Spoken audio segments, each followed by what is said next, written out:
Hi, I'm Dave Epstein. Welcome to this edition of Growing Wisdom, and this is part of a series where I had the opportunity to go to Kew Gardens, which is in southwest London. It's an amazing botanical gardens, a tremendous collection, a lot of wonderful trees, plants, and a great place for research. What they're doing for horticulture is just amazing, and I encourage you to check them out. And I had the opportunity to talk to some of the scientists there and some of the horticulturalists about orchids. Let's take a look.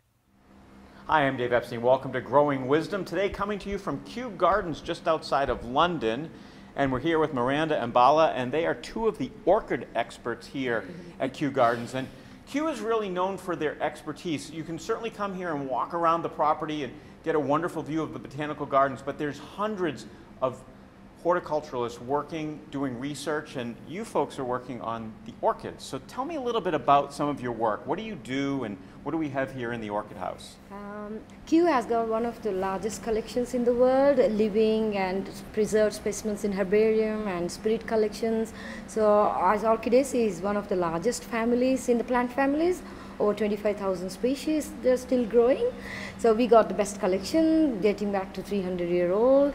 So my day-to-day work involves looking after these collections, responsible for their care and culture, and then involved in the training students, and then visitors, spending time with the visitors and showing them around, and then working with herbarium and helping in the curation of the specimens, and then micropropagation. So these are a few things which I can say.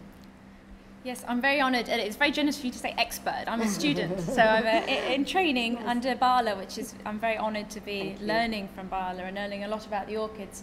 I've been working in this zone for 3 months, so it's a diverse area. We've got 4 or 5 zones of orchids, and next week we're even weaning off the micro-propped ones, which is very exciting. You couldn't do that somewhere else. It's a unique opportunity.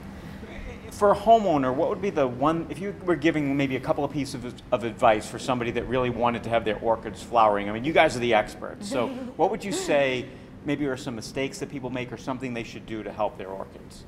Well, and being quite new to orchids myself, I'm setting up fish tanks. For me, that's the answer, because humidity is really key. So I've got a heated sort of reptile mat in one of them, and some moss, and using a fridge thermometer because it's waterproof, so I can mimic the environment. I think if you get the environment right, the plants will grow.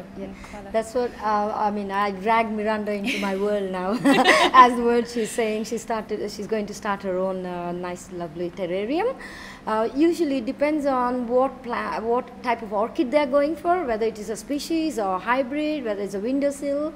So those are the things first to look at. Any supermarket orchid, they come in bark-based mix. So they need to be watered not too much. Orchids in the wild, they grow on very, top of the big trees as epiphytes.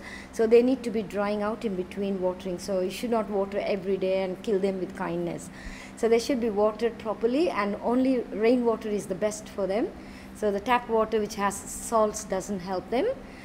Because in the wild, the only water they get is the rainwater. So that's one thing. Then when we are feeding that orchid, we need to feed in a very low percentage of the salts. So whatever it says on the bottle of the feed should be, it should be done 5 times, or sorry, 5 times less than what it says on the label. So those are small things which you can take care. And main thing is humidity, as Miranda said, and the light. So if you provide all this, potting properly, watering, feeding, light, and humidity, 5 factors, bang, they'll flower around the year. I think they're the most rewarding plants to grow. Yes. They're fantastic. Yeah, and I love when you see that new bloom starting to come up out of the orchid, and it's so exciting when you realize it's not a leaf, it's an actual, going to be a new bloom. Is there a favorite orchid you have before we close?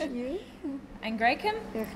For me, dendrobiums, because it's one of the largest family, it's the largest genus in that family, and they spread wide from Asia to Australia. So dendrobiums are my favorite. This is our Angraecum Darwin's orchid, and you can see it's coming into bud. So it's a very special orchid for us here at Kew, where Darwin predicted there'd be a moth with a long enough tongue, and they mocked him, but he was right. That's right. No, it's fantastic. So we have a picture, and we also have a nice shot of the bloom. Yeah, we're excited.